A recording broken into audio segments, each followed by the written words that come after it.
Hello मेरे प्यारे दोस्तों, आज हम जालोर के चौहान वंश के बारे में जिक्र करेंगे। तो देखते हैं जालोर के चौहान वंशों के बारे में। पहले जालोर के बारे में जिक्र कर लेते हैं। जालोर को हम जाल प्लस लोर के रूप में लिख सकते हैं। और जाल एक वृक्ष होता है और लोर होता है सीमा, यानी इसके अनुरूप हम लिख सकते हैं जाल वृक्ष की अधिकता के कारण इसका नाम क्या पड़ा, जालोर पड़ा। जाल वृक्ष की अधिकता के कारण क्या पड़ा, जालोर पड़ा। तो पहले इसको प्राचीन अभिलेखों या शिलालेखों में क्या कहा गया है, इसको जाबालीपुर कहा गया है। जालोर को क्या कहा गया है, जाबालीपुर।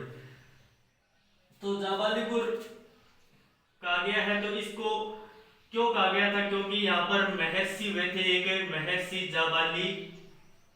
उसकी तपोस्थली होने के कारण महर्षि जाबाली की तपोभूमि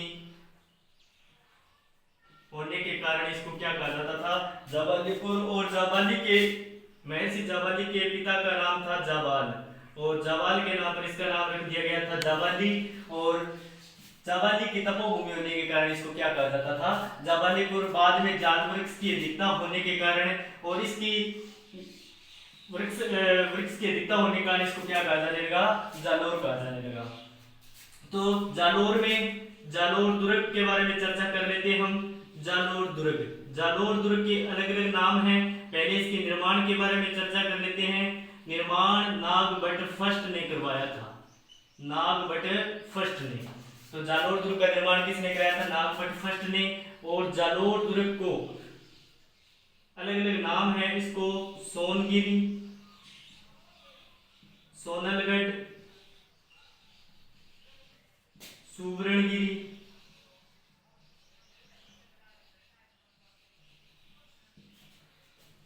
सोनलगढ़, सुवर्णगिरी, कांचनगिरी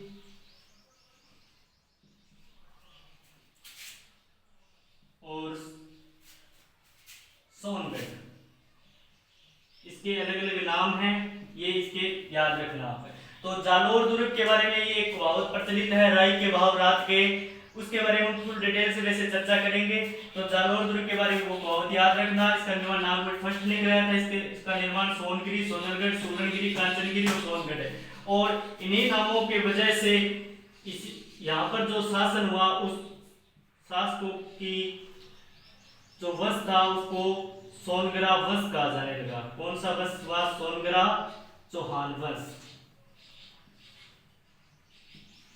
सोनगरा चौहान वंश।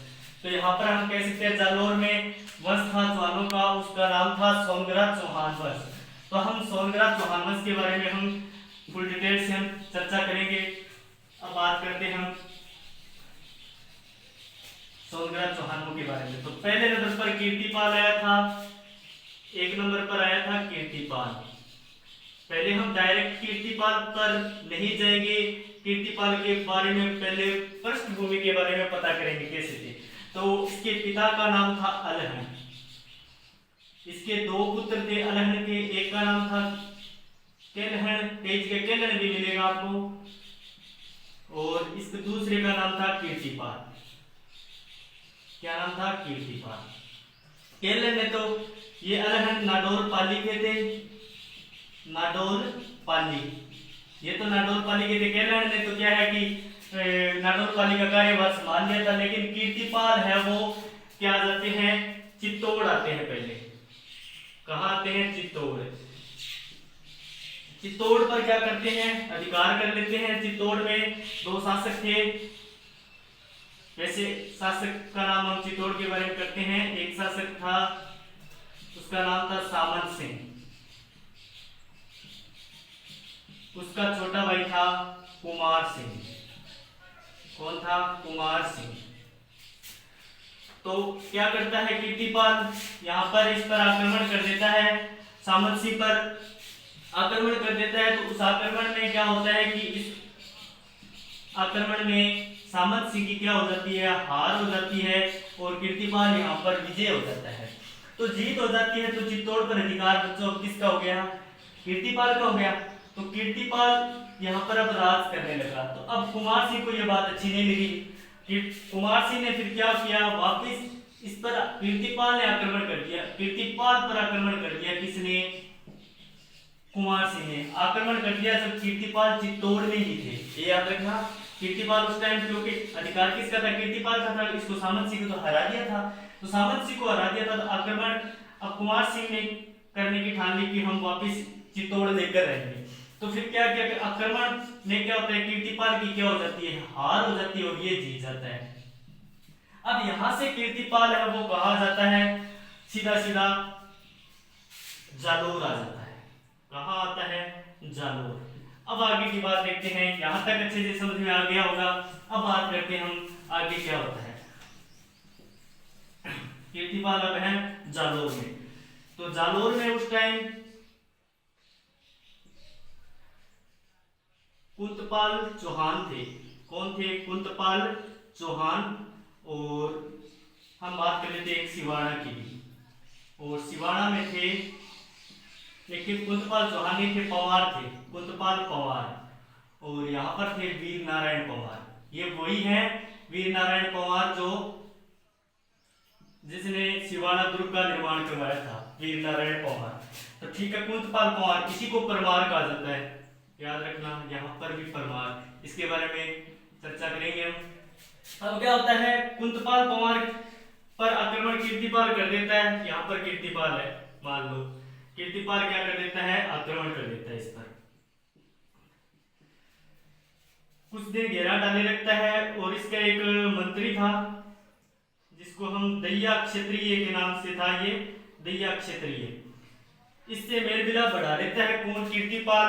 और मेलमिलाप करके यानी इसमें साथ मिलाकर कुंतपाल को हरा देता है। यहाँ से कुंतपाल को यहाँ से क्या कर देता है? आउट कर देता है। और आउट कर देता है तो कीर्तिपाल यहाँ इन हो जाते हैं, यानी जीत कर यहाँ पर राजपाट करने लग जाते हैं। फिर क्या करते हैं? इतना भी इस कीर्तिपाल को अच्छा नहीं लगा, फिर आगे किस पर? सिवाड़ा पर और आक्रमण कर देते हैं। कौन है? कीर्तिपाल। तो उस आक्रमण में फिर वीर नारायण पवार या परमार की क्या हो जाती है? फिर हार हो जाती है और यहाँ पर राज किसका हो जाता है? जालोर। और सिवाड़ा पर कीर्तिपाल का हो जाता है। तो अब आप अच्छे से समझ लेना, क्योंकि हम जालोर के जो साके और सिवाड़ा, जालोर का साका पढ़ते हैं उससे पहले सिवाड़ा का साका पढ़ना पड़ता है। तो अब यहीं से हमें पता चला है कि कीर्तिपाल का राजपाट जालोर और सिवाड़ा दोनों पर हो गया था। किसको हराकर? सिवाड़ा में वीर नारायण पवार या परमार को, और यहाँ पर जालोर में कुंतपाल पवार या परमार को। यहाँ पर दैया क्षत्रिय के साथ मिलकर कुंतपाल को हरा दिया था। और यहाँ पर अपने बलबूते यानी सैनिक थोड़ी बड़ी तो हो ही गई जालोर के कारण, फिर क्या है? यहाँ पर सिवाड़ा पर भी अधिकार कर लेता है। पर थोड़ा सा इनके बारे में चर्चा कर लेते हैं, वीर नारायण पवार और कुंतपाल पवार। ये हालांकि ये नहीं कहा जा सकता ये सिर्फ प्रशासक के रूप में कार्य करते थे, वास्तव में इसका राजपाट है वो गुजरात से चलता था। गुजरात के शासक भीमदेव सेकंड थे उस टाइम।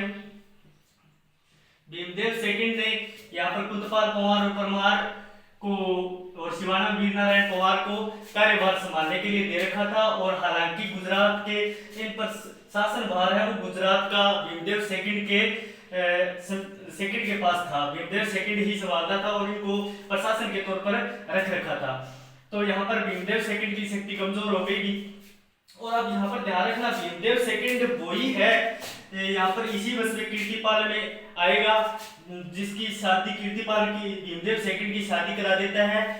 लीलावती और लीला देवी का विवाह भीमदेव सेकंड से होता है, वो ही भीमदेव सेकंड है। और वही भीमदेव सेकंड ये है जो पृथ्वीराज तृतीय के टाइम में संघर्ष होता है, उस टाइम में भीमदेव सेकंड यही थे जिसके इन छिन्न से विवाह के बारे में चर्चा चलती है, उनके बारे में भी हम चर्चा करेंगे, आगे हम पढ़ेंगे तब। तो और भीमदेव सेकंड तो ये एक चालुक्य शासक था, चालुक्य शासक जो गुजरात का था। तो हम अब आगे चर्चा करते हैं कीर्तिपाल का राजपाट कहां पर हो गया? अब जालोर में हो गया। अब जालोर पर आते हैं, हम जालोर में कीर्तिपाल को पढ़ते हैं। यहीं तक तो हमने बैक में चर्चा की थी। अब बात करते हैं एक नंबर कीर्तिपाल।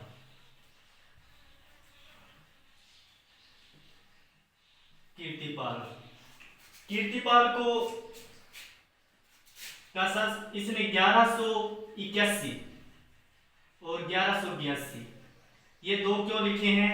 1181 में नींव रखते हैं जालौर के सोनग्राह चौहानों के। ऐसे मत कर लेना कि एक साल ही जिंदा, एक साल में ऐसा थोड़ी होता है। इसने चौहानों की नींव रखी 1181। हालांकि जन्म तो बहुत पहले हुआ था, 1181 में इसने सोनग्राह चौहानों की नींव रखी।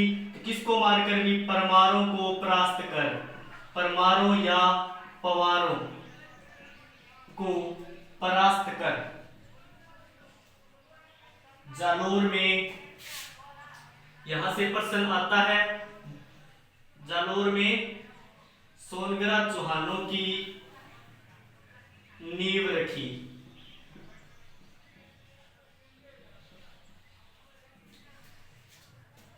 ये प्रश्न इंपॉर्टेंट बनता है। परमारों और पवारों को परास्त करके जालौर में सोनग्राह चौहानों की नींव किसने रखी थी? कीर्तिपाल ने। वास्तविक संस्थापक इसी को माना जाता है। इसके पिता का नाम अलहड़ था, जो नाडोल पाली के थे, और ये भी वैसे नाडोल पाली के थे, क्योंकि पिता नाडोल पाली के थे, ये भी नाडोल पाली के होंगे। पर इसने अधिकार कहां पर कर लिया? जालौर में। और जिसने सोनग्राह चौहानों की क्या रख दी? नींव रख दी। अब देखो हम चर्चा करते हैं एक मोहड़ोत नेणसी। मोहड़ोत नेणसी अच्छे से सुना होगा इसका नाम आपने। इनके दो ग्रंथ हैं, एक का नाम है मारवाड़ रा परगनारी विगत, मारवाड़ रा परगनारी विगत, और 2 नंबर मोहड़ोत नैणसीरी ख्यात, मोहड़ोत नैणसीरी ख्यात, नैणसीरी ख्यात।